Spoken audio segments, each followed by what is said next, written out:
Hey yo, my name is Aaron Hill. Some people call me Abdul Rafiq. Back in my old days, known by many names, but I'm here now. I need y'all to hold still and follow me for a second. I'll take you on a trip, and where we going, not many can travel. Feel me? So what I'm talking about is playing your cards close to your chest. And the reason for it, why we need to do it, why people ignore it. Part of me, I know that it always goes off track.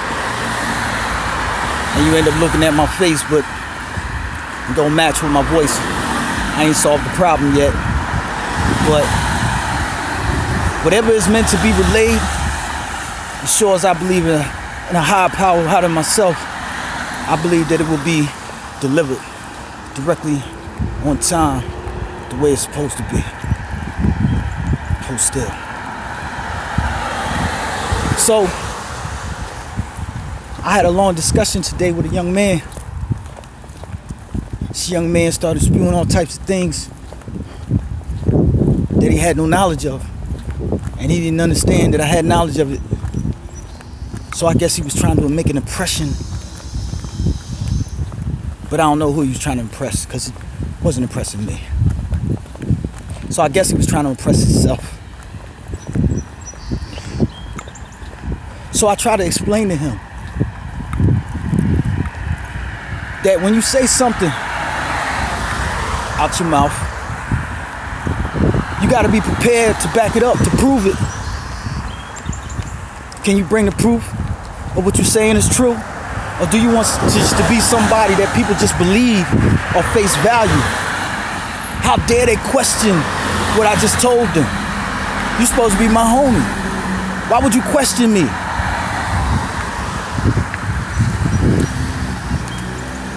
Is it that we become friends and that removes my right to question anything that you say? Am I obligated all of a sudden to believe anything that you say to me? Can I not have a second opinion? How's this relate? Because it was about an individual telling people stuff that was on his mind and in his heart. People that heard him in many different ways, whether it be family, whether it be a mother, a brother, a sister, a cousin, a homie, a daughter, a son. And when that happens, start talking about it. But not only that, started like bigging up himself, like, yeah, why do I need to listen to that? They said I'm this, I'm that, and this and that. So go hand in hand with the things in which he was discussing. So I just wanted to touch on that real quick. You know, you're obligated to believe anything anybody says to you. And don't let nobody tell you any different. And if they're a real friend, they ain't gonna knock you for wanting to have a second opinion. You know what I'm saying? Because it's just smart. It's just smart if someone says something to you and you don't believe it, for them to have a second opinion, for them to think about it twice. If something doesn't feel right to you and somebody says something to you, then you need to investigate. You don't just take anybody's word for it. Nobody. Investigate. Tell them to bring the proof of what they're saying. That's a smart man. That's a smart woman. Anyway, let me get back. So, play your cards close to your chest.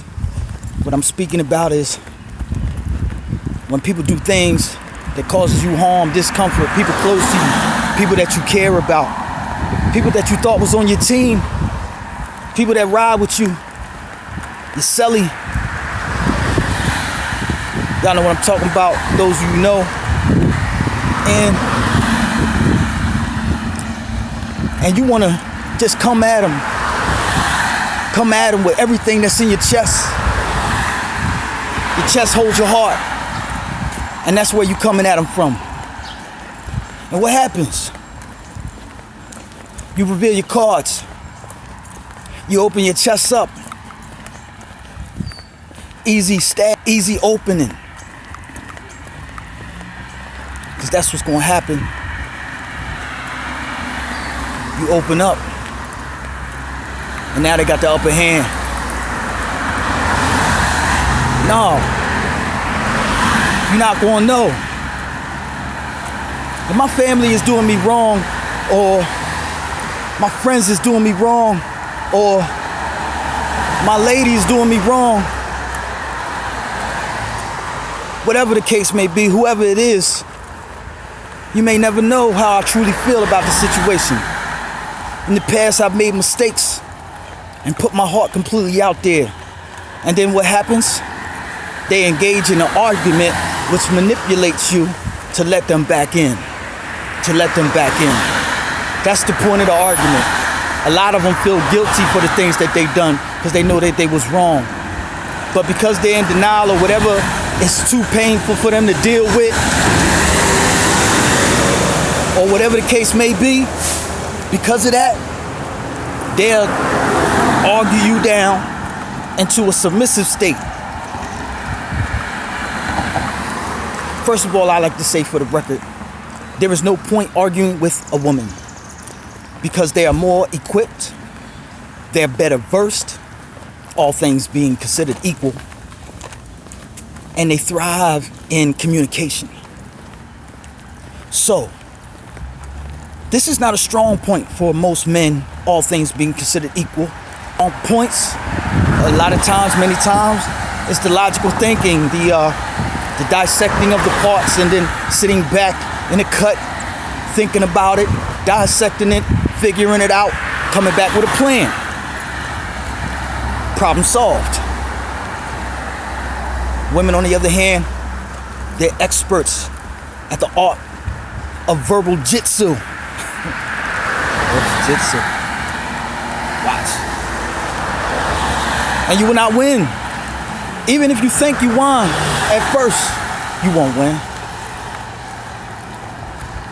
First thing that happened is you ain't gonna get no toto. For those that know, for those that don't, they withhold sex because you know came out your mouth with something and wrote a check that you can't cash. You had no idea. You should have just didn't say nothing, you know. Next thing that happened is they know all your weak points because you gave them all your weak points. You can't win. Stop arguing with the girlfriends. Stop arguing with your mama. Ain't no point. Ain't no point. Stop arguing with these dudes that did you wrong, with your brothers and whoever else. People are gonna be who they're gonna be. You can't change them. Nobody wins an argument. Nobody really wins an argument, even though, because women are so versed and so versatile at this art that it's easy for them to be depicted as the victor. But even then, they don't really win because they're not happy at the end of the day. They're not happy at the end of the day. Not in the argument. So where am I going? Where am I taking you? Let's dissect this thing and understand why. Why it relates to holding your cards close to your chest. Because we need to master the art of living in the now. Right here, right now. Not being in the past, not being in the future. Majority exists in a place that is not right now. We exist, majority of us exist in a place that has to do with past feelings, past pain, past emotional strife, sometimes even past happiness. But the thing is, it ain't here. The other half, living in the future, thinking about what they're going to get in the future, thinking about what they want in the future. But the whole thing is, ain't nobody in the now. Nobody's here now. Physically here now. Mentally, it's a question.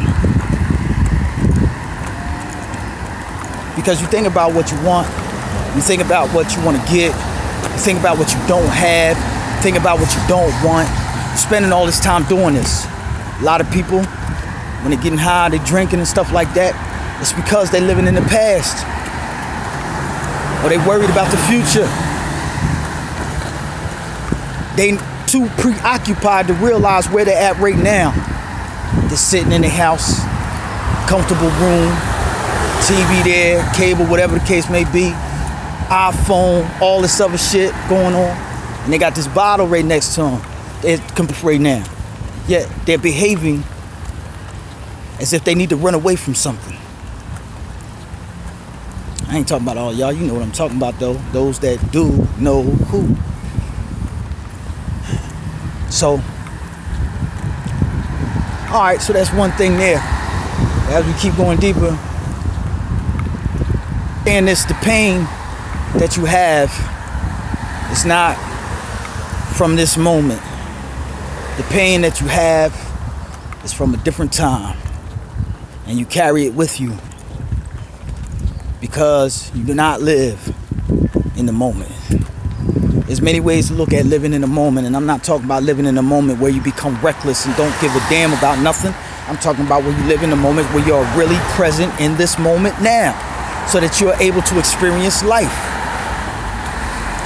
So that if you love someone, you can really experience that love or express that love because you're here now. You're fully present in the moment. Without being able to do this, all types of dysfunctions and problems begin to happen to you. And so, then when we have a conflict and we confront that person, or that person confronts us, we go off on them. Go off on them. Tell them everything we're feeling. Excuse me. Tell them everything we want to do to them.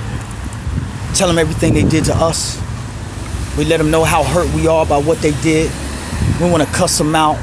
Sometimes we want to send them text messages, saying rude stuff to them, saying ignorant stuff to them, trying to make them feel bad because you feel bad about something they said or something they did. So now you're going to make them pay. And you think you're in control and you think you're in your power, but you're not. Because what happens if they don't respond? Your plan fails. And you're left. You're left holding in your hand, you know the rest. So, how do you prevent that? What the mature person would do in a situation like that would be simply to not let anybody know how he's feeling. You don't want to let anybody know what you're feeling, what you're thinking when they do you wrong. You don't want to just be talking to them all the time, tell everybody everything about do such a thing. Only thing that does is give the person the advantage over you. You're saying, here, take this power. Now you can do what you want. I hope that you respond to me so that we can continue what I plan to do. But if you don't, then you have the power. That's basically what you tell them without telling them that. If they're smart enough to know this, they won't respond to you at all. Even though many of them aren't smart enough to know this.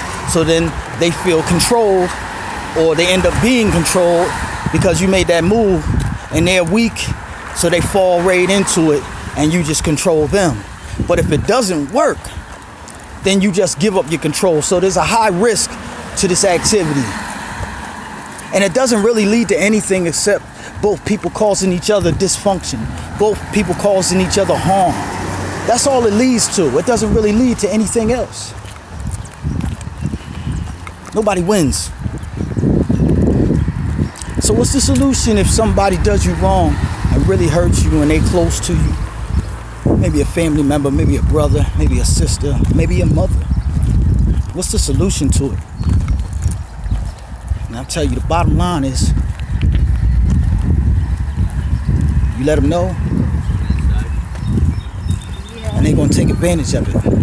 Guaranteed. Oh, you hurt me. I can't believe you did this to me. You piece of shit. Da da da da. And then they're going to say, whoa, hold on. To this and that and the other. And, I didn't mean to. They didn't work themselves right back in. And they doing it to you again. Because you gave them the opportunity to do it to you again. Now we get into where I was going. I had to get that other side of the way because it was connected in some sort of way. Somebody needed to hear it. I don't know who needed to hear it. I don't know why it was in. It was interference, but it was for somebody that might watch this.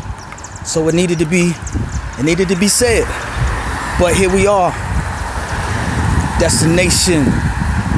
They get right back in. Because how did you open the door? You open the door by letting them know exactly how you felt.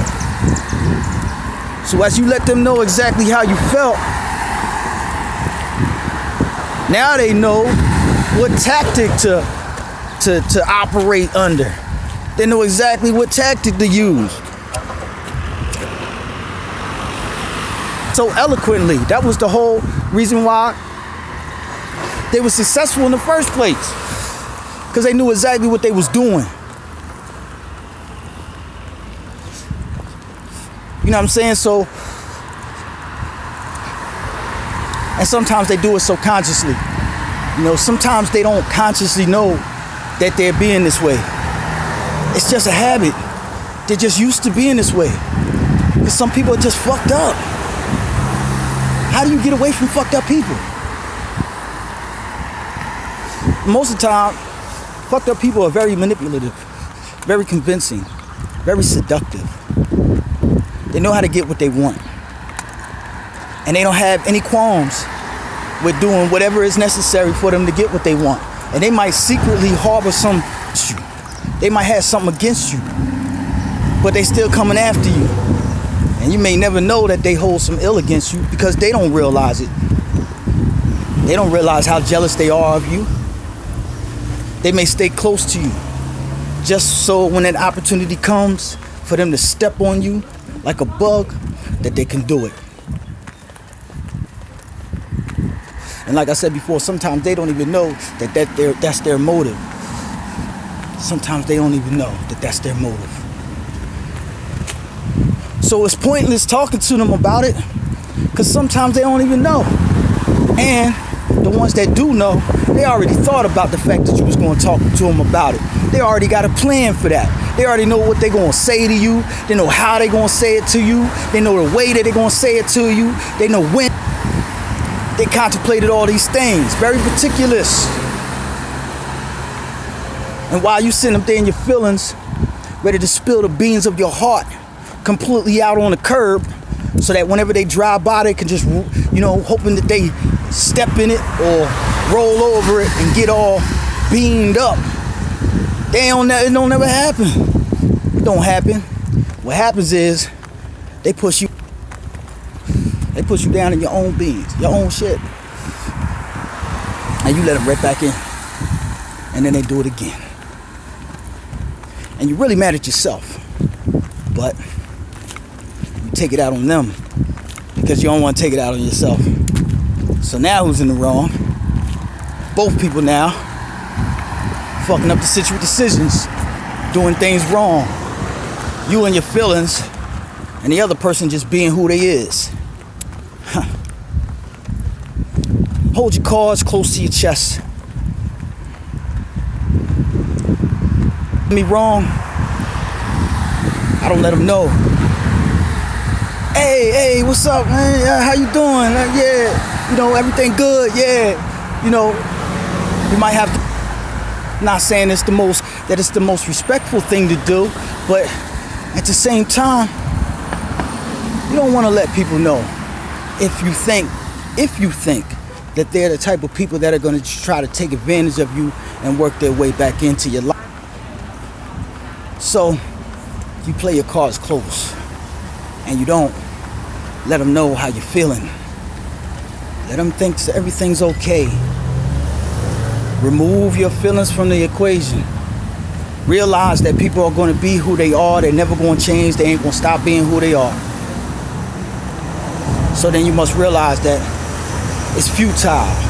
It's futile to resist. Accept, even if it's your mama. And realize that you have to deal with them accordingly. If the pain is too much, then love them from a distance. If it's your lady, then maybe you might have to find a way to separate. You find a new lady. It may be what you have to do. You can't keep on going through this pain. You can't keep going through the cycle. This man is chaotic or manipulative. He's causing you harm, hurting you. You must make a decision for your future, a decision about your life, and gain some semblance of peace, because your equilibrium is off balance when you're dealing with someone who just keeps hurting you. And sometimes it's not the conventional way that you're hurt, like something that someone can put a finger on. It may be that y'all work different hours and y'all don't really have a relationship because you never see her or you never see him. And that could be pain, that could hurt because you don't have a relationship. So that's a little something, that's a little side note on pain. So make sure that the pain is proper. Make sure that it equates to the situation, that it relates to the situation rather. And don't misinterpret. But if the pain is from a manipulative person who is causing you this pain over and over again, and you put your heart out there and you just keep letting them just do it over and over again, then something has to be changed, because we all know the definition of insanity. You're insane when you keep trying the same things over and over again, expecting the results to be different. We all say it, but we do it still. So can you say that a person knows something if they act like they don't know? A wise man once said, setting an example is not the best way to influence others. He said setting an example was not the best way to influence others. He said it's the only way. He said it's the only way. So all this talk and conversation, when you're dealing with these personal situations in your life, you gotta see it for what it really is. It's talk and conversation, that's what it is. You can call it by another name, but if you want, it's up to you. The whole thing is this: love yourself first. Do what you need to do to survive. You can be. Because that's the only way that you won't be happy in life.